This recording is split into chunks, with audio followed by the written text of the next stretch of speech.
Hi friends, this month at the ranch we've been studying about the Ten Commandments, and I have a quick devotional for you guys I'm going to read, and the name of it is called Who's Number One?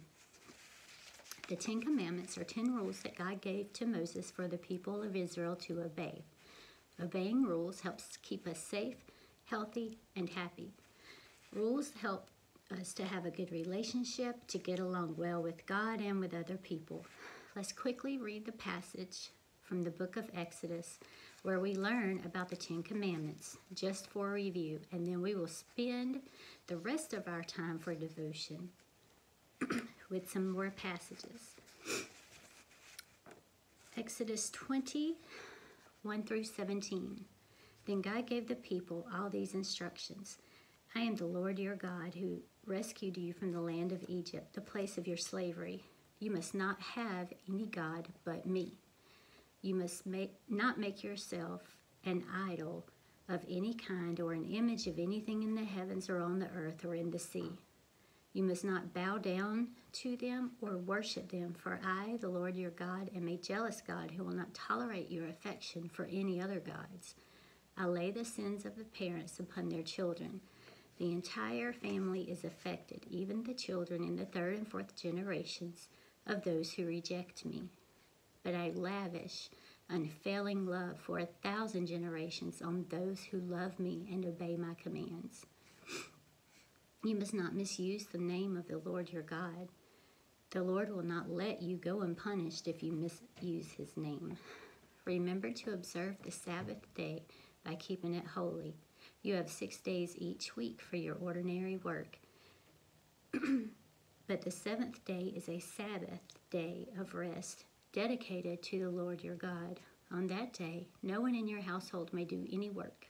This includes you, your sons and daughters, your male and female servants, your livestock, and any foreigners living among you. For in 6 days the Lord made the heavens, the earth, the sea, and everything in them. But on the seventh day he rested. That is why the Lord blessed the Sabbath day and set it apart as holy. Honor your mother and your father. Then you will live a long, full life in the land the Lord your God is giving you. You must not murder. You must not commit adultery. You must not steal. You must not testify falsely against your neighbor. You must not covet your neighbor's house. You must not covet your neighbor's wife, male or female servant, ox or donkey, or anything else that belongs to your neighbor. There's something special about the order in which God gave us the Ten Commandments. The first 4 commandments tell us how to have a good relationship with God, and the last 6 commandments tell us how to have a good relationship with other people. Also, you may have been able to guess, the first commandment is the most important one. If we do a good job following this rule, the others are easy to follow. If we can't follow the first rule, we won't be able to follow all the others. Let's read that first rule one more time. You must not have any other God but me. There is only one God.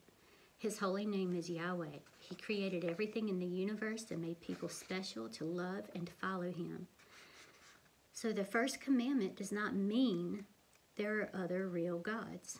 It means that sometimes we act like there are, and we worship other things, or sometimes people make up gods and tell stories about them and worship these made-up gods instead. The Egyptians did exactly that. When the Israelites were slaves in Egypt just 2 months before God gave them the Ten Commandments, the Egyptians worshipped a whole bunch of made-up gods. In fact, a whole bunch of people in the world back then, and even some today, worshipped made-up gods with made-up names. Israel knew there is only one real God, and they agreed to do what God told them. These days, there are still people who don't believe that Yahweh is the one true God and that Jesus is his son. But they still worship something. We are all created to worship. Isaiah chapter 43 and verse 21 says, "The people I formed for myself, that they may proclaim my praise." So if you aren't worshiping God and putting him first in your hearts, then what are we worshiping?